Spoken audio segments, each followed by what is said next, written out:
Welcome to our April 6, 2026 board workshop. We will call the meeting to order at 4:59 p.m. We'll establish quorum. We have Rich Senna, Dallas Pipes, Carlin Fryer, Sarah Falconberry, Courtney Daughter Bruce, Garrett Wilson, myself, and Dr. Kristen Kraft. And we will begin an open session with visitor comments and testimonials, which we have no one signed up for today. And B, discussion of Senate Bill 546 related to the 3-point seatbelt requirements on school buses. We have Ms. Lee and Dr. O'Hare. Thank you. Come on up, Melanie Lee. President Schmidt, Dr. Kraft, members of the board, thank you for having us. This is Melanie Lee, our Director of Transportation. She's going to give you a report on Senate Bill 546 related to 3-point seatbelt requirements in school buses. So much.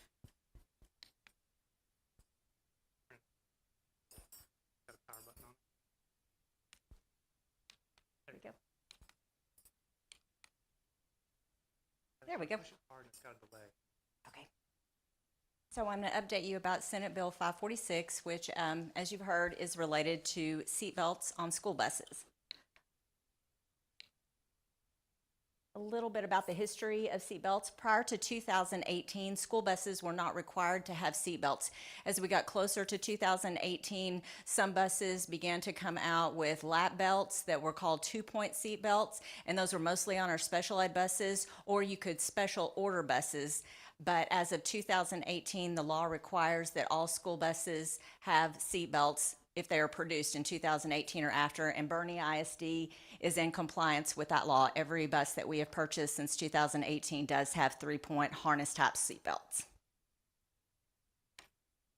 Senate Bill 546 amends Transportation Code to strengthen the requirement of seatbelts on or operated by or contracted to school districts to provide transportation for students.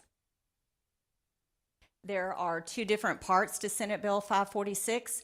There are a long-range set of requirements and then some short-term requirements. The long-range requirements state that as of September 1st, 2029, it is required that all school buses in the state of Texas that are used to transport students must have 3-point seatbelts. So it pulls those previous exemptions that required that you did not have a seatbelt if it was manufactured prior to 2018. That will be eliminated, and the requirement is that all school buses have 3-point seatbelts. TEA is required to report to the legislature. They must gather information about the school buses in the state of Texas that have 3-point seatbelts, those that have 2-point, and those that are operated that do not have any. And we are required to fill in the short-term goals, which are to present in a public meeting the number of buses that we are operating in our school district that have 3-point seatbelts, that have 2-point seatbelts, and that do not have any seatbelts. We are required to estimate, to get quotes and estimate the cost that it would be to retrofit our buses with 3-point harness seatbelts, or to replace those with new buses and eliminate the buses that do not have 3-point in our fleet. And we are to present the estimates to the school board to have a determination if in our current budget, if we can retrofit all of our buses, if we have the funds currently to do so, because they recognize that they have not provided any funding for us to retrofit or replace buses at this time.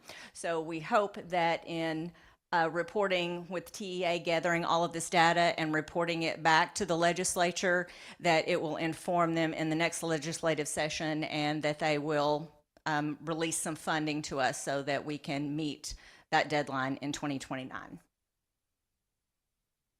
And our next page.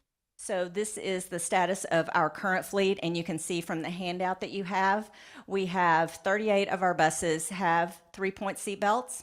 We have 29 that we're operating that do not have seatbelts at all, and we have 8 that have 2-point seatbelts.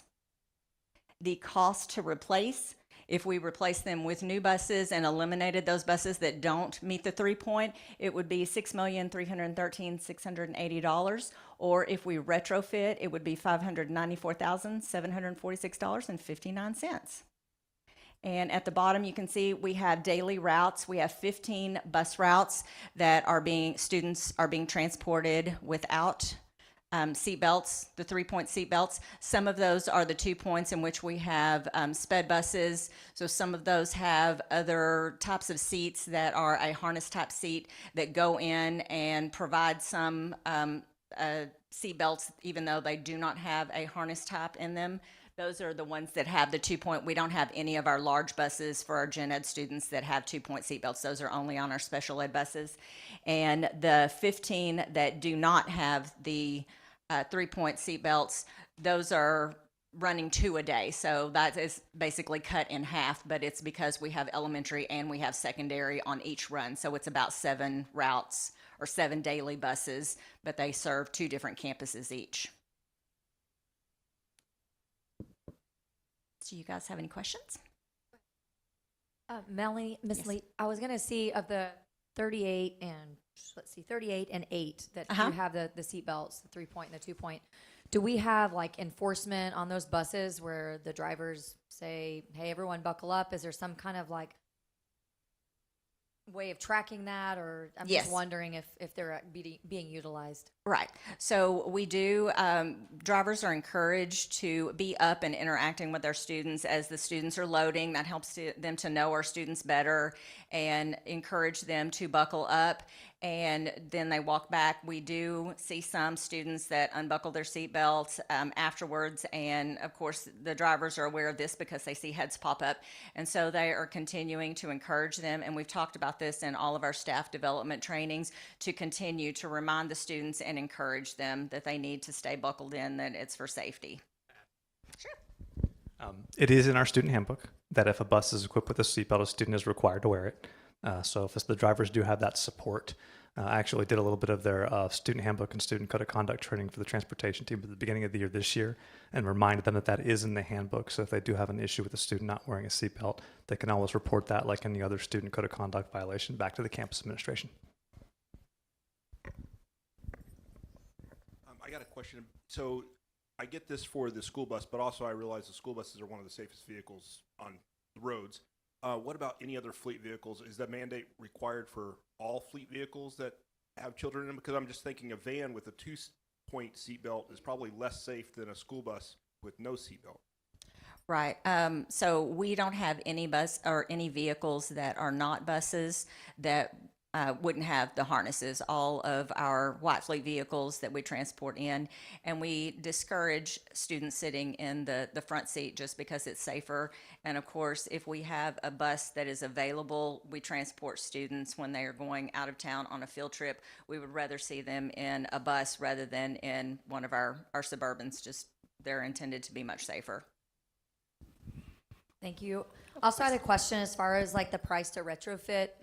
Is that maybe a number that's like you've kind of searched around and you've kind of contacted a couple of vendors to see if that would be the best price, or is that just kind of like an average of kind of what we're kind of guessing would be the price for completion? We've met, I meet monthly with a group from in our area, the Syntex, Texas Association of Pupil Transportation. So many of the directors have shared what they have gotten, and this is the least expensive. And as far as no doubt, the retrofitting is the least expensive. Is there a recommended mileage limit before we just have to retire some of the buses? Because I see there's some that are 291,262. What's the general rule of thumb? Right. Once they're getting above 250,000, we really start to look at them and look at what our the amount of time that they're in and out of service, and also what we've done. If we have a vehicle that we have done some front end work and we've replaced an engine, then we would continue to keep it if it is in good running condition. But if that hasn't happened, then we begin to look at phasing it out and replacing as often as we can. Okay, and then as far as I see a lot of them, they say spare bus, athletic spare bus, or sped bus, spare bus. How much are those actually used? We have some instances where we have a lot of athletics trips that are going. Our campuses are very active. We don't send those out for field trips unless it is a trip that is happening that a coach is driving for a campus. We try to always send our buses with seat belts anytime that they go out during the day with field trips. But those are used to transport our athletes, and we have some days that we literally have no other bus available. Okay. And I'm assuming the 594,000 would there's 37 that either are 2-point or no belts that would retrofit all 37 buses. Yes, sir. We're Okay. required to, any that we might operate, we're required to consider or place those in that quote. So that seems like it's about $16,000 a bus. Correct, correct. So even if there's a bus with 280,000 miles, we might be living on borrowed time, but if we have it for another couple of years, it's not a huge expense for that bus. Correct. Okay. What's the accountability system for this bill? Are we having to send our inventory somewhere or people coming in? Yes, in the Sentinel system that they use for school safety and security, there is a module that we are required to enter this information that was up there in the 4 parts. We enter that as well as the information for a quote. We specifically upload that, and then we upload the minutes from this meeting showing that we did present this information. Thank you. And then, hello. What buses are we using to transport back and forth between the 2 high schools? Are those just route buses? Is that how we designate those, or Right, they're route buses. Those buses are used on routes as well. as well? So they'll do like a morning route and then they come transport back and forth? Correct. Okay. You know, another question, this is separate from the seatbelt, but you know, you go to these conferences and they always have these bus companies. I think the prisoners from Huntsville or whatever fix the buses, and they take old beat up buses and they look brand new and shiny, and they say, oh, you do it for pennies on the dollar. You have any experience with that? Is that good, or is that a waste of money, or what?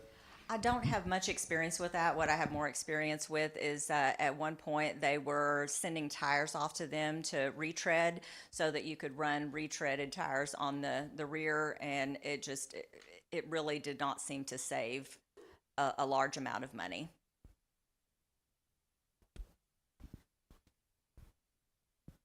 Thank you. Anybody else have any questions for Ms. Lee? Thanks for being here. I've heard great things Absolutely. about the transportation department this year, so thank you so much I for all your appreciate work. that. It's a pleasure. Oh, sorry, Sarah, go ahead. No, go ahead. When I know that do we have any, we're hoping to see maybe in the next legislation some funding. Do we have any idea of when we would start retrofitting our buses? Would we wait till that legislative session, or are we looking to go ahead and start retrofitting some of our buses with these 3-point harnesses? We haven't really discussed that yet. Of course, some of that will depend on the point at which we replace buses, and you know, if we're able to. We were able to get 7 buses in last year, so that you know we have 5 buses that are not included in this list that will be going away. So you know, we're able to do that, and then we'll just start looking at and crunching the numbers and seeing what. You know, at what point we want to make those hard decisions about whether we start now or do we wait for funding. And all the more reason that we work this into our budget workshops, because as you all are getting updates throughout the spring, this is just one more factor that makes the budget complicated, and then all the things that we have to consider. But we wanted this to be on your radar. It's great because we'll be creating our legislative priorities soon, so might be something to consider. All right, anybody else? Thank you for your support. We appreciate it. Yes, thank you. Next, we will begin our budget workshop with Ms. Flores and then Mr. Scott.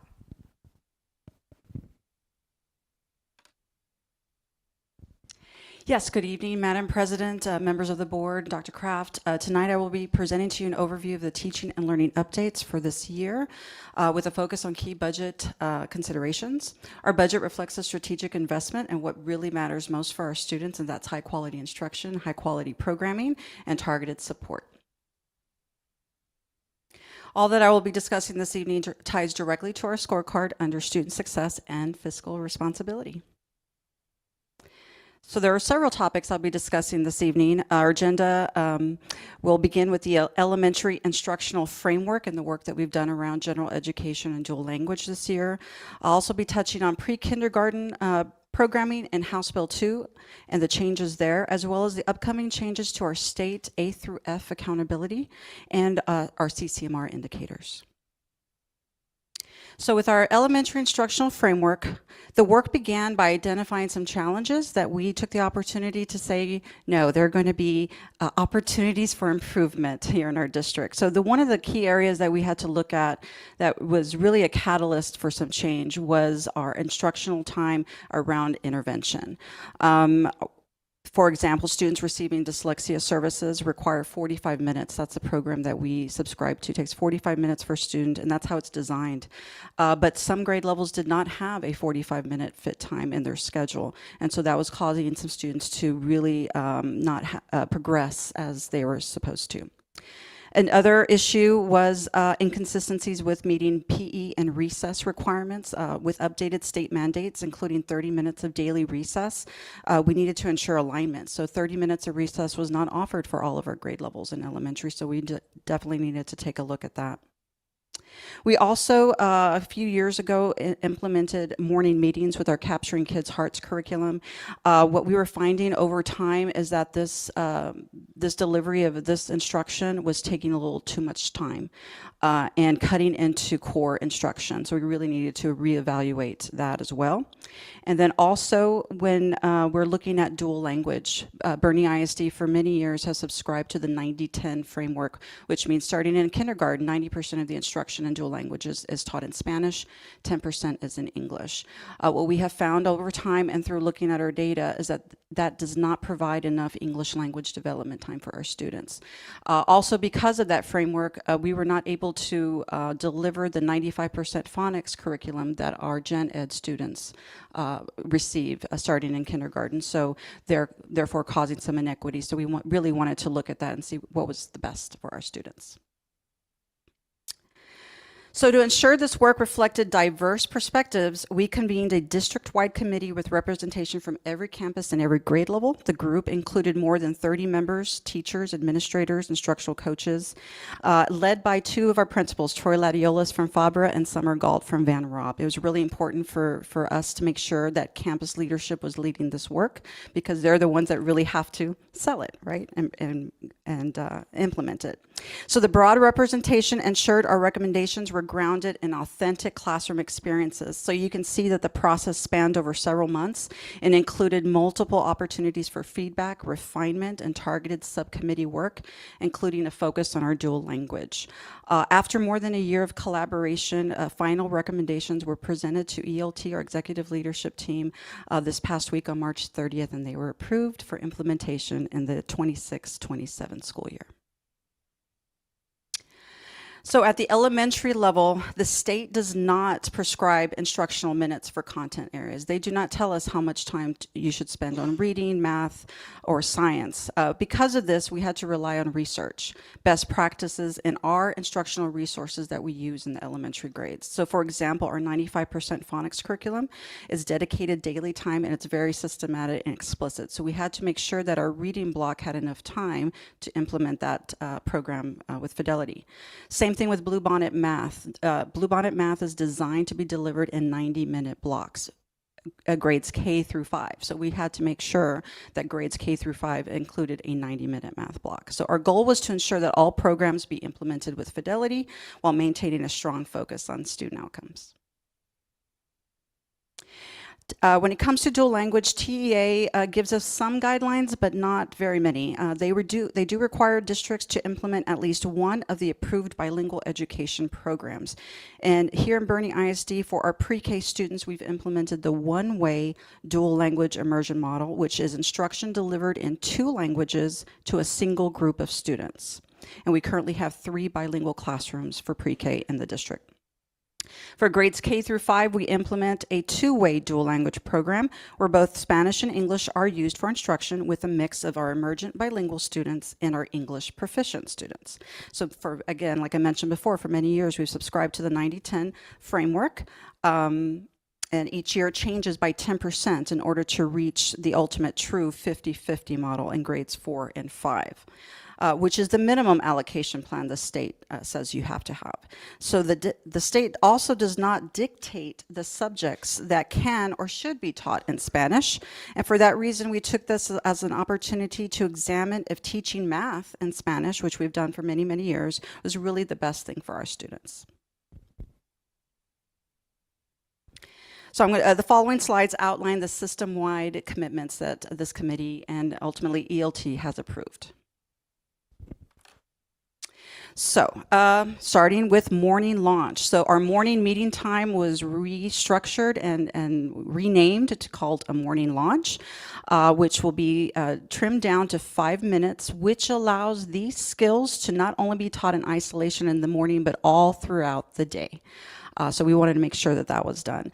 We're going to subscribe to a 7:45 start time for instruction. The bell does ring prior to that, and that gives students time to get into the classroom for that morning launch, for announcements, but our goal is to start core instruction at 7:45. All self-contained classrooms for pre-K through 2 will be self-contained, meaning only one teacher. We did want to allow flexibility in grades 3 through 5, especially for our principals to have the autonomy in scheduling, depending on their staffing. Depends on if they can have a self-contained or a 2-way or a 3-way split. We wanted to ensure a 45-minute daily intervention block for all of our grade levels to ensure that all the programming gets delivered properly. We wanted to protect our core instruction, make sure it was aligned to our curriculum resources. We did increase the time for our specials due to the PE requirements, which also means additional 5 minutes for fine arts and also for teachers' PLC time, which they much appreciated. And of course, recess K through 5 will now be 30 minutes for each of those grade levels. So these commitments ensure consistency while still allowing campus level flexibility with their master schedule.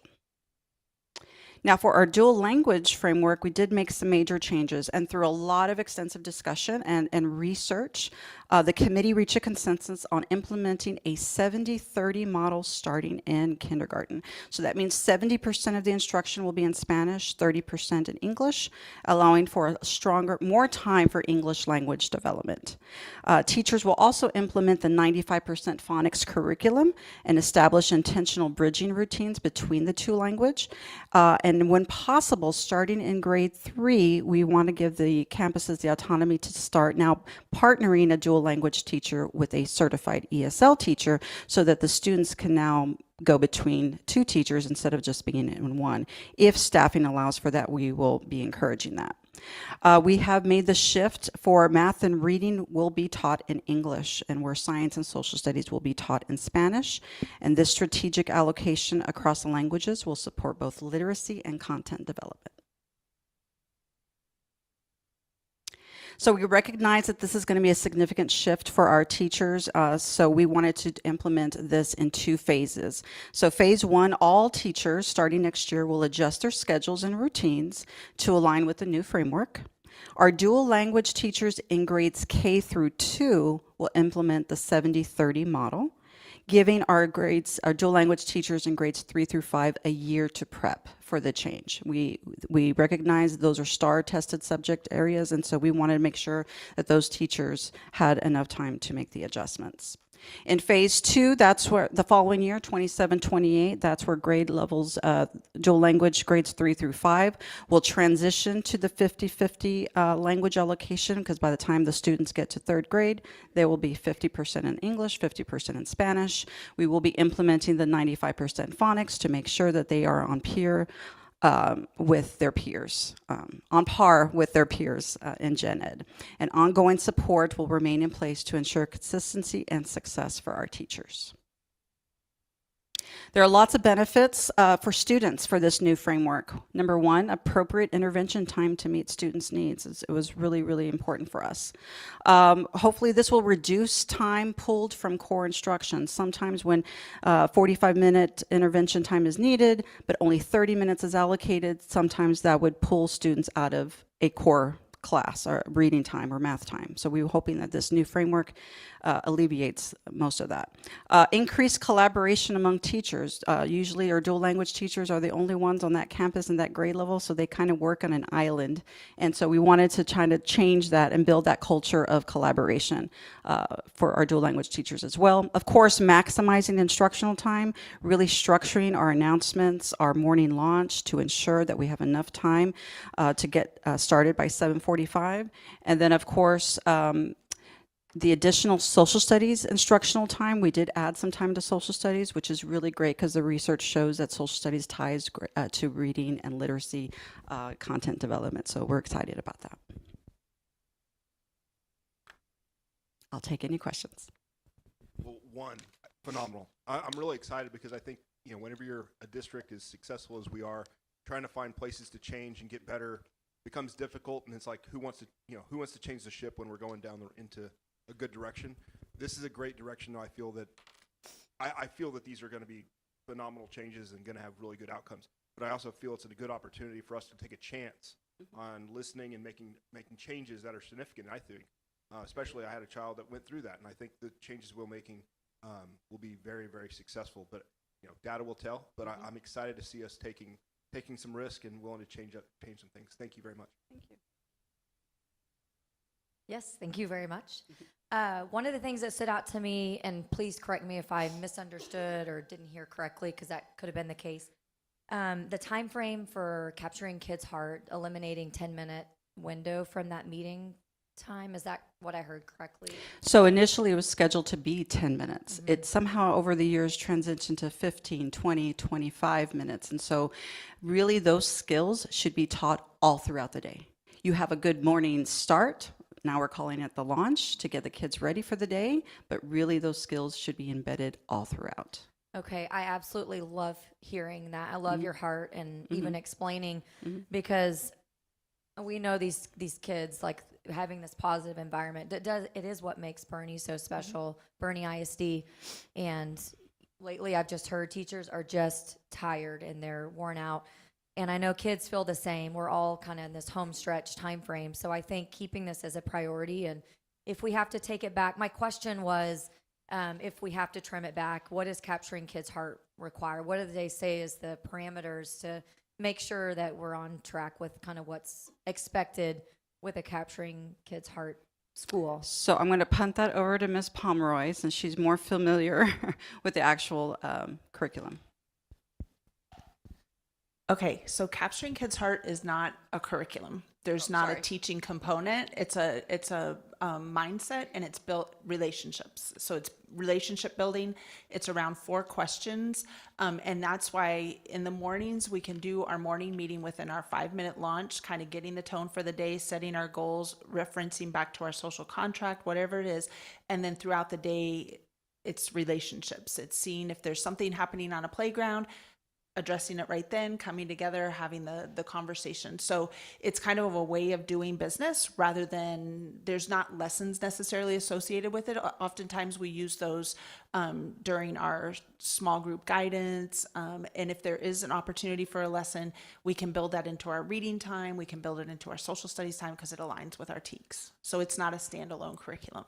All right, that's a touchdown. Sorry. That's good. I like that it's the culture of Bernie ISD. And I think that's, again, what makes this so special. And I would love to see this. I know we trickle down, but I would love to see this trickle up to where middle schools and high schools are experiencing the same culture, because it truly does make a difference. So I'm happy to hear that we're going to let it marry all day and just let it be a part of their entire day, and not trimming and eliminating, but actually expanding and integrating more so. So thank you for clarifying. Yeah, on the shift from the 90-10 to the 70-30, I know that, Triana gives the TELPAS updates every year, and we do substantially better than the state expectations, the region. Is it our view that making this change will improve that even more as kids exit the emerging bilingual program? That is our hope. When we looked at our data, we have, out of all of our emergent bilingual students, 47% of them are considered long-term, meaning after 5th grade. So they're not, we have 47%. We do have a great percentage of exiting students, but we still have some that have not. And so that's where we have the students at middle and high school.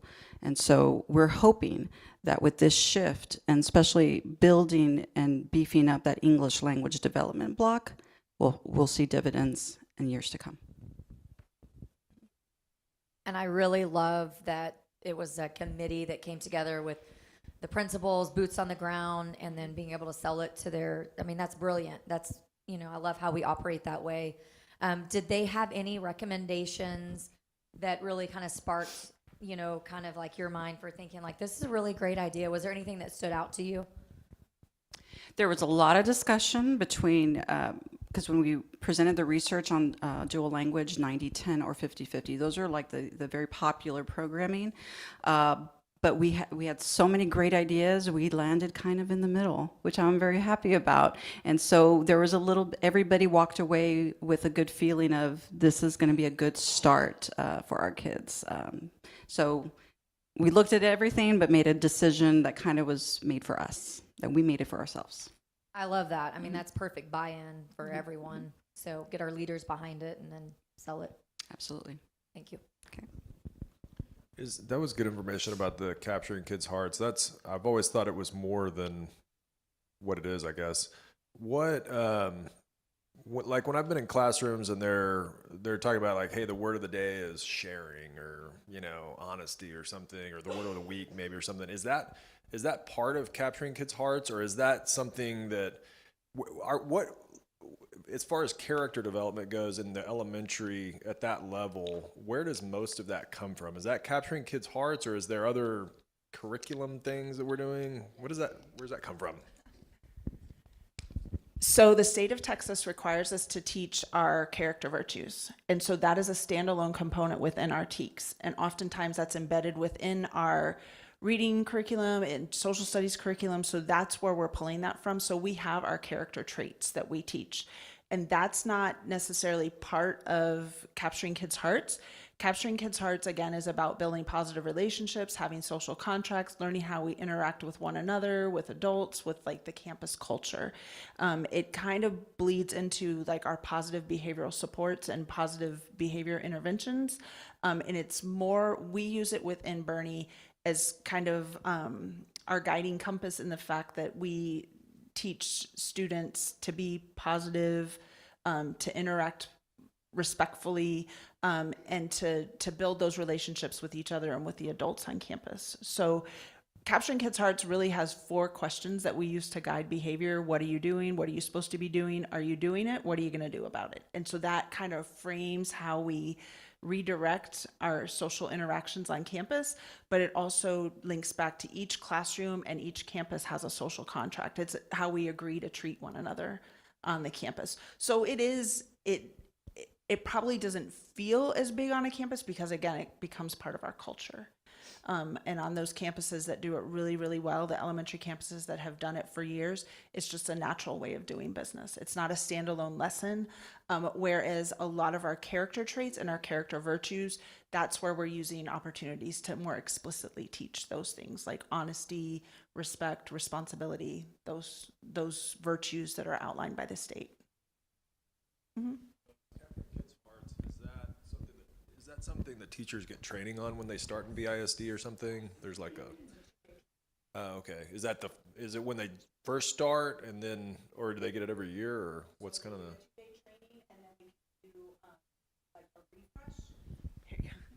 It's a 2-day training, and then we can do a refresh.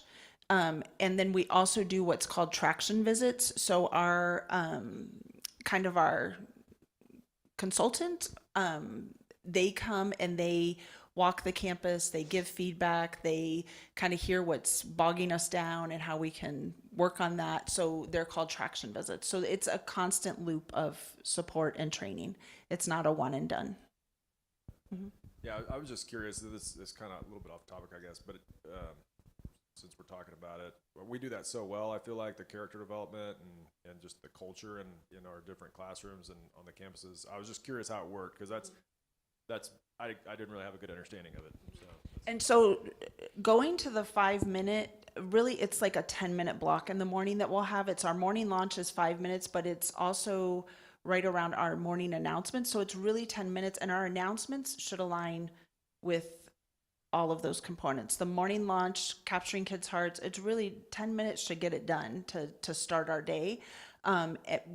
As Larissa noted, it kind of was getting spread out, and we were doing a slow roll, and all of a sudden we were losing instructional time.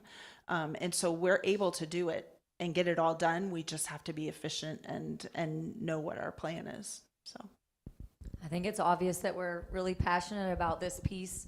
I think it's probably the most important thing that we do is focus on this whole child development, and I think we do it really, really well. And I think the data will continue to, as we're improving, just continue to climb and, you know, be an A+++ district, if that's even a thing, because we are capturing kids' hearts, but also, like, I feel like when we do that, these kids shine and these teachers feel such gratification, like they're doing their job. And then all of a sudden we have this really healthy culture in Bernie ISD where everybody's being fed just encouragement, positivity, and I think it changes a whole community. And for whatever reason, I mean, you know, it's always a squeaky wheel, but I feel like teachers are so tired and so frustrated and exhausted, and that's probably the small few that I hear from.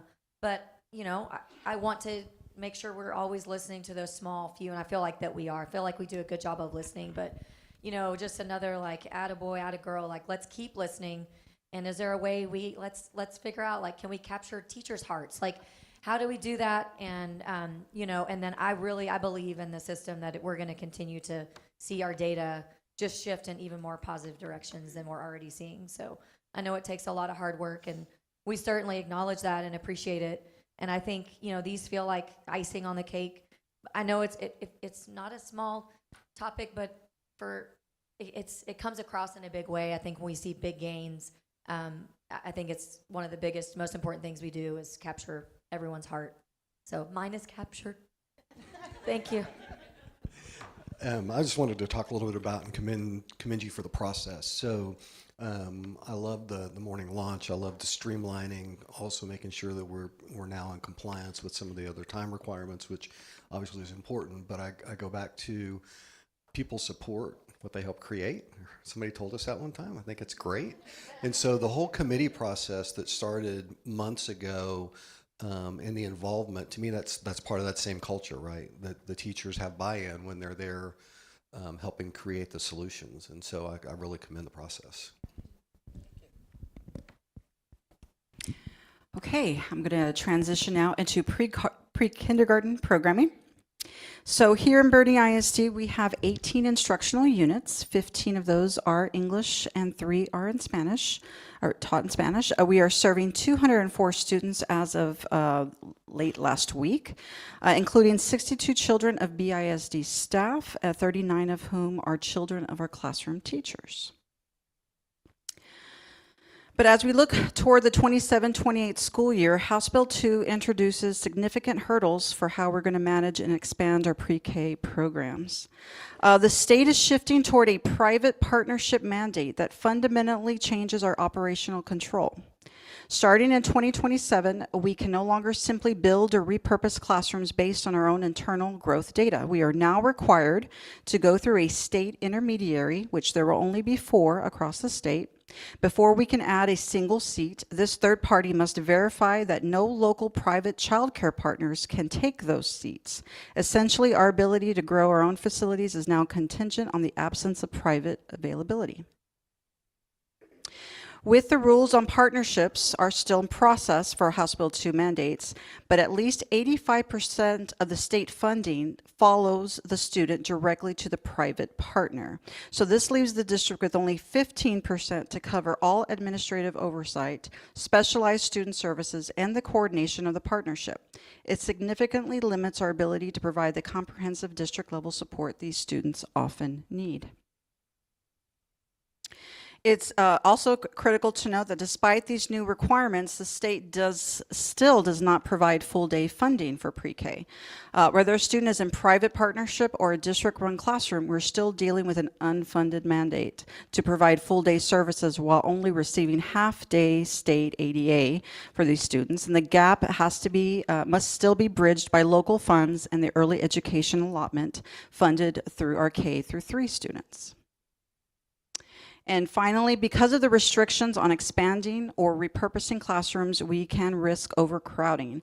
If a private partner is available but doesn't meet our quality standards, yet the state intermediary denies our expansion, we could see higher class sizes in our existing district buildings. So with our inclusive pre-K classrooms, because we do serve state qualified pre-K, early childhood special education, this situation may create challenges for our best practices.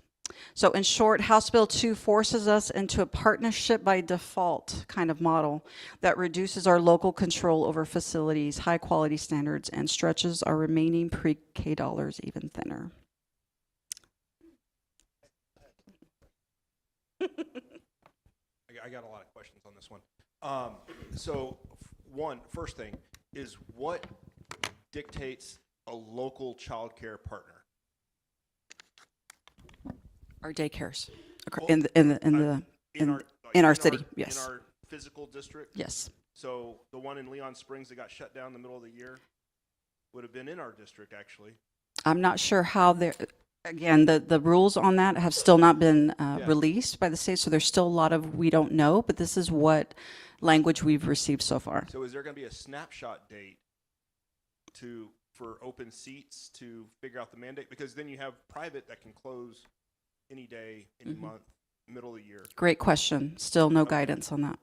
The other major problem I have I have kids that have all accessed pre-K because I'm 100% medically retired. So as my kids and any kids, we have a large military community here, that seat isn't necessarily guaranteed. So therefore putting more earnest and an actual financial burden on veterans that received a benefit. So I think that's a great one to the state, being like, no, now you just cost the veteran, $20,000. Congratulations, great job. But also the kids who have special needs, that class is usually made up with anywhere between 30 to 50% kids with needs that aren't going to be provided for Correct. at any other local ones. But is that taken into consideration?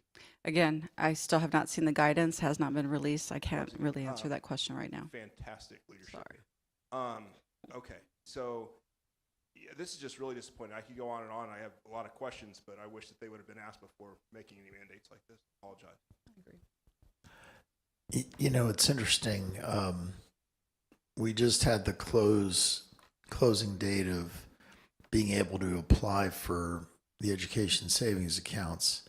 And from what I read, a very large percentage are for pre-K programs. And when you look in the Bernie area, I think a majority of those that are approved for accepting ESAs are for pre-K or kindergarten programs. So I'm wondering if there's a connection between the availability or the approval of pre-K and kindergarten along with these changes. It makes me wonder, because if you can minimize the number of kids entering the public system in kindergarten, might that continue as time goes along? And I don't know that any of us know the answer to that. It makes me wonder if there's an objective or strategy behind these changes. So if we're partnering with a private entity and 85% of the state funding is going to that private entity, can they charge an additional funding for that student? That's a question I don't know. Okay. And then, so how does this impact? Because with the last legislation, our kids, our teachers' kids were now able to attend our pre-K programs for free. Is that right? Or low? I cannot remember the exact detail. But our teachers. So would that change that legislative? We do see that it's going to have an impact on the entire program. Okay. Thank you. Again, more guidance to come Yes, we from appreciate TA. that. Yes. And so again, it gives us all a front row seat. Okay, the legislative session ended last summer. HB2 has a lot of sub-bullets under it. And the commissioner is hosting, or the Region Service Centers are hosting financial workshops where they're encouraging every district to have the superintendent, CFO, chief academic officer, and chief administrative officer to be there and to listen to all the local funding opportunities that TEA provides within HB2. And so you are feeling our pain where legislation is passed, but we don't get the rules until far down the line. And so I appreciate Ms. Flores bringing this to our attention. It may inform legislative priorities. And as soon as we receive more information, we will definitely make sure you have the latest information.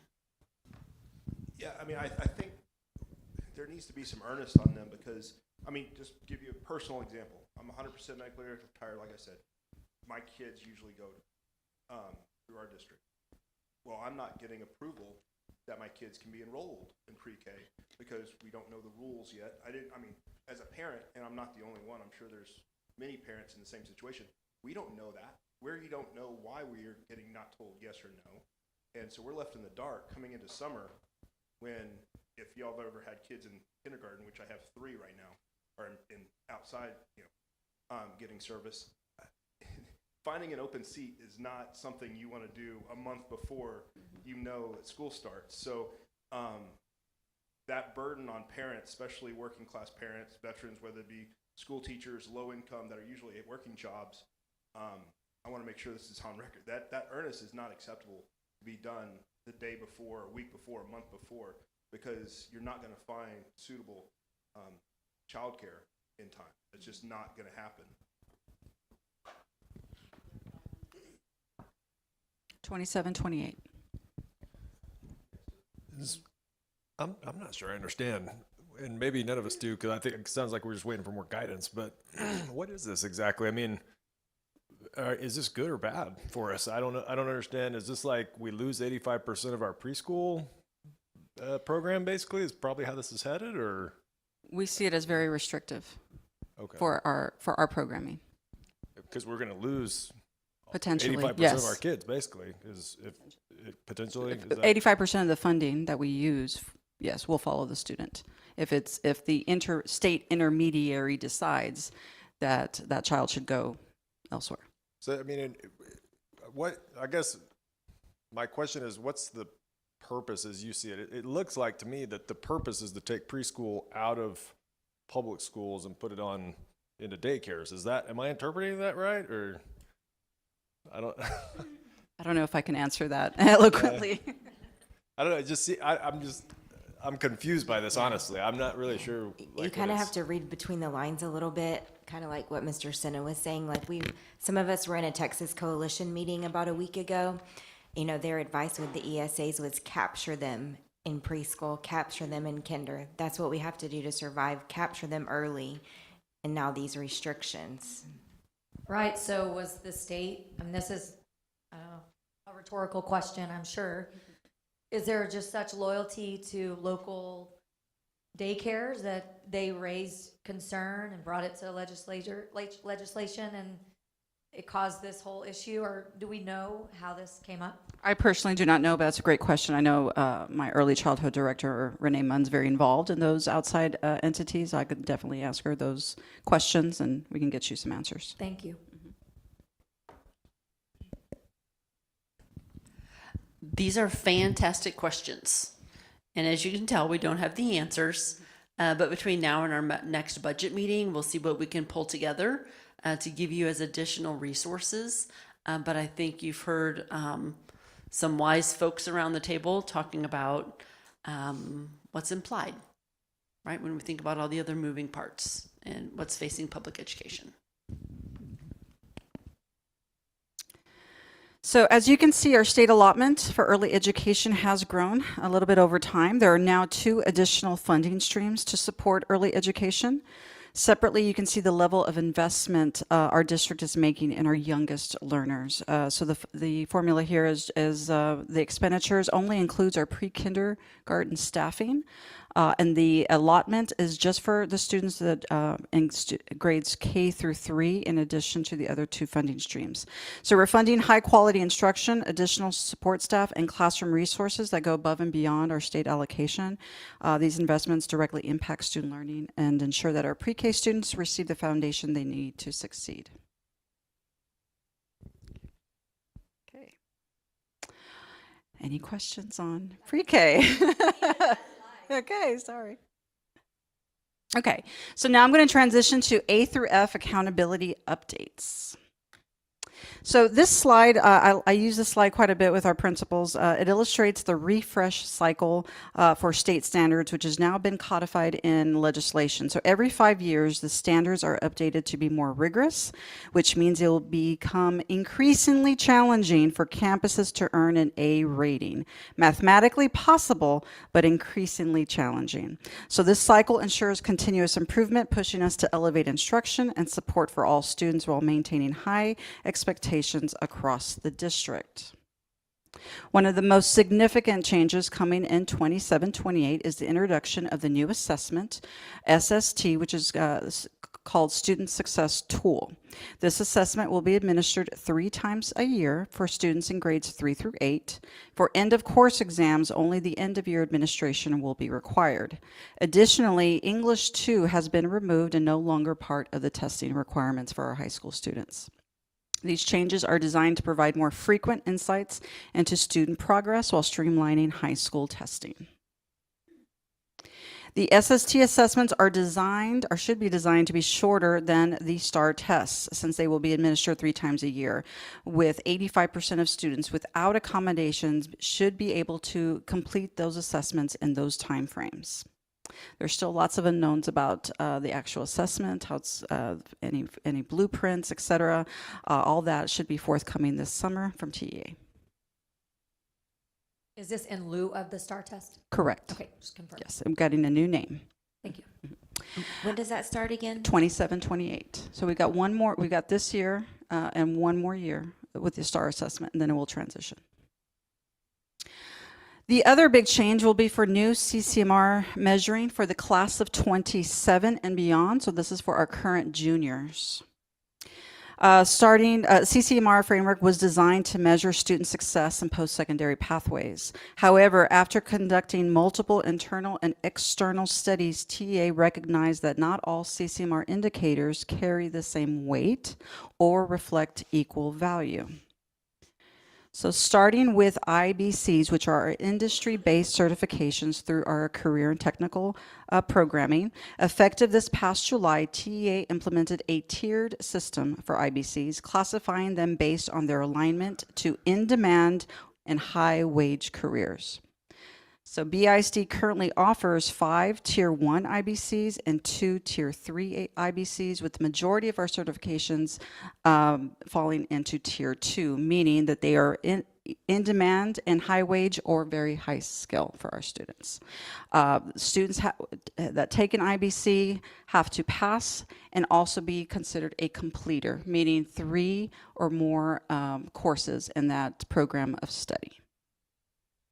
So, however, we will continue to offer select IBCs that may not be included in the A through F accountability system. We offer lots of IBCs and certifications for our students that are just great resume builders, not necessarily part of the A through F accountability system. And we continue to pay for those for our students because we know it's good for them. And so an example of a Tier 1 IBC would be our real estate certification exam, which is quite rigorous. And a Tier 2 would be kind of like our welding, our AWS Sense welding certification. Another change for the class of 27 and beyond, students will meet military readiness in one of two ways, either enlistment that's verified by the Department of Defense, or completion of the JROTC program, which is 3 or more years in the program, and achieving a passing score on the ASVAB test, or the Armed Forces Qualifying Test. And I have a snippet here of a student results, just so that you can see the type of content areas that are being assessed on the ASVAB. Okay, I wanted to share also some results from our ASVAB from our campuses this year. In the fall, BHS tested 27 students with the highest score of 97, but the average for those students was a 50. CHS tested 4 students with the highest score being an 83 and the average being a 57. BHS is planning to test this week, so I don't have those results yet, but CHS did test 7 students earlier in the spring with a high score of a 90 and the average was a 60. The highest possible score on the ASVAB is a 99. And for qualifying for the military readiness, they need a 31. We do have plans to test more students starting next year. Yes, for next year, for sure, our JROTC students all will be completing this exam. It doesn't hurt. I mean, just take it. You know? Absolutely, and it's free. It's free, and it's a great aptitude test for our students. It's good to see what options are available to you.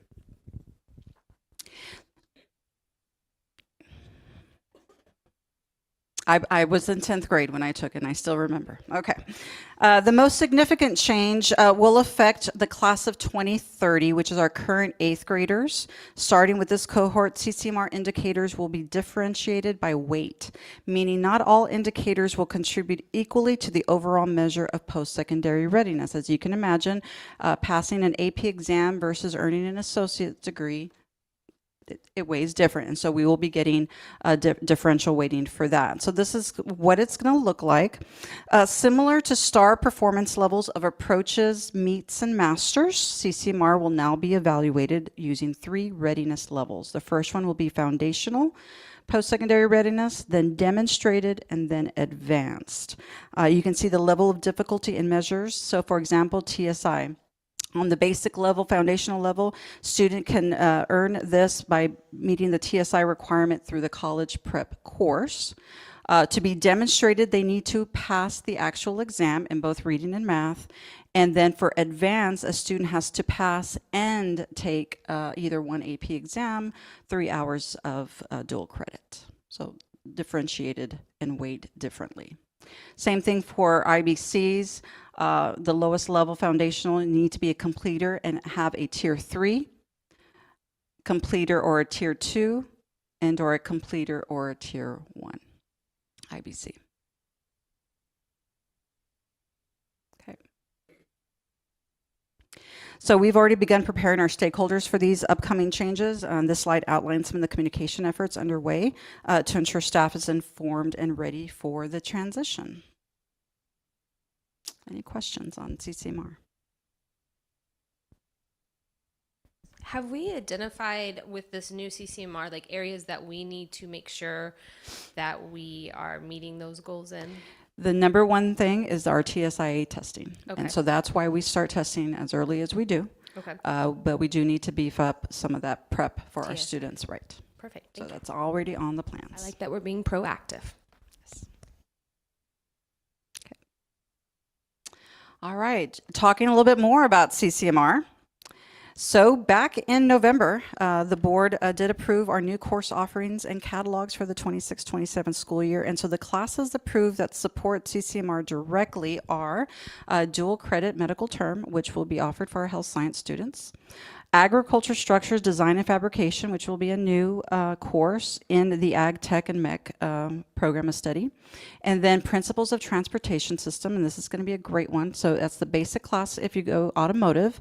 But also after year 2, students will be able to pivot, if we have enough student interest, into aviation, which could mean unmanned aerial vehicles or drones as a possible program of study. But we definitely needed that class in order to get that get that going.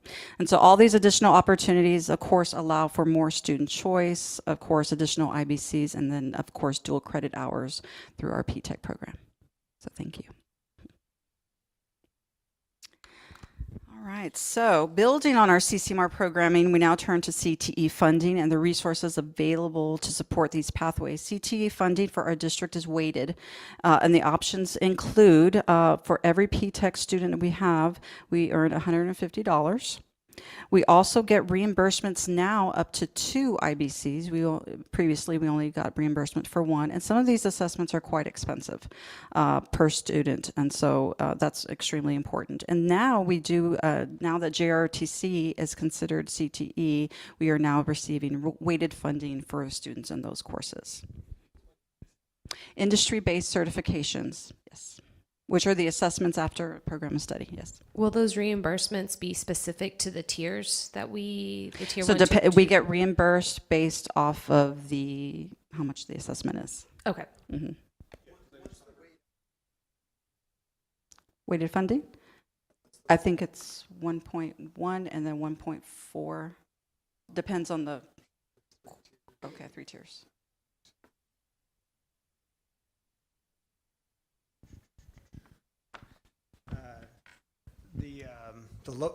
Thank you very much. The lowest is 1.1. Students in programs of study at levels 1 and 2 is 1.28. And then students in programs of study levels 3 and 4 is 1.47. In the IBCs, I know we had some issues with cybersecurity, like there's some out-of-pocket expenses on those. Is this going to cover that fully, or is there still like a percentage? So just the reimbursement for the industry-based certification. And yes, some of those are quite expensive.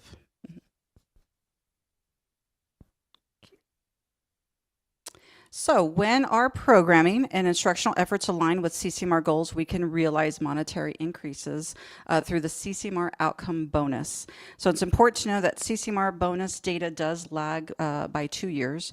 The district is incentivized when the number of students meeting or exceeding the percentage threshold is achieved. And there's 2 sets of criteria, either college ready and or career ready. Students for college ready need to have met the TSI requirements and enroll in a post-secondary institution following graduation or earn an associate's degree.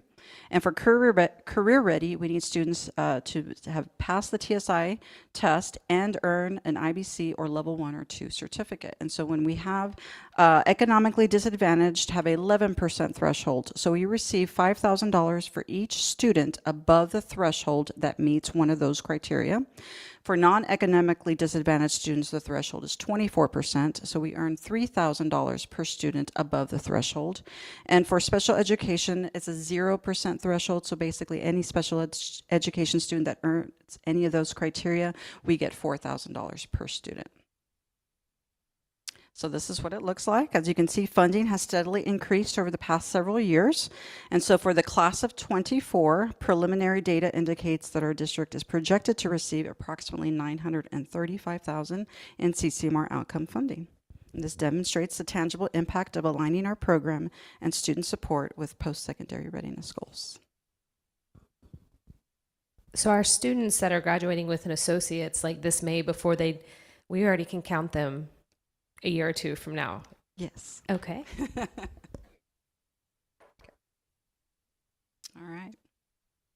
So as you review our instructional updates, CCMAR programming and funding, it's important to connect the work to our core values. So of course we have to ensure equitable resources and targeted supports for all of our students. We promote collaboration among teachers, administrators, students, and families. We provide high quality programs and data-driven impact. And then of course we align our resources to strengthen instruction and student success beyond graduation. And so that is what I have for you this evening. Any questions?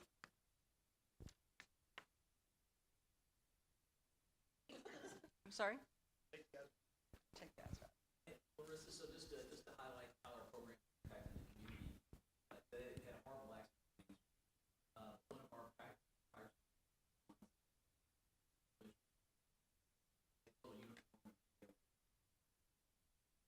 when you talk about these are those are things that are actually very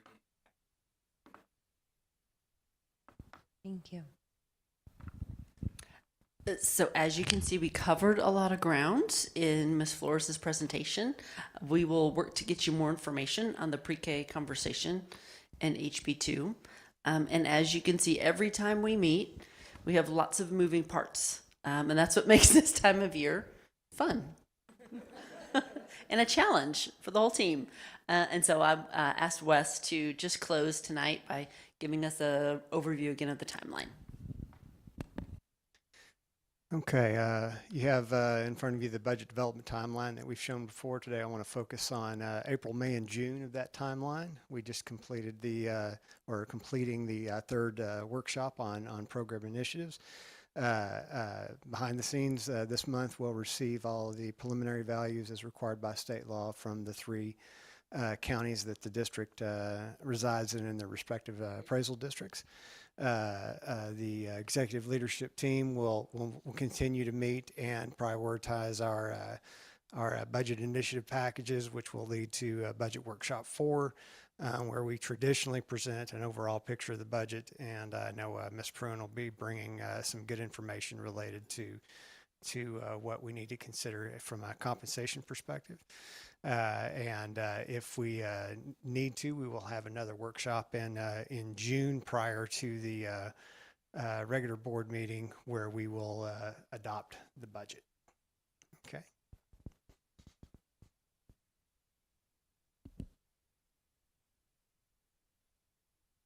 Oh yeah, there we go. All right. We will meet next month on May the 4th. At 6:30? Yes. May 4th meeting's at 6:30. Right, anybody else have any comments or questions? Yes, thank you very much. Fighting the good fight every day. Okay, I would entertain a motion to adjourn. A motion by Garrett Wilson, second by Courtney Daughter Bruce. All in favor say aye. All opposed, same sign.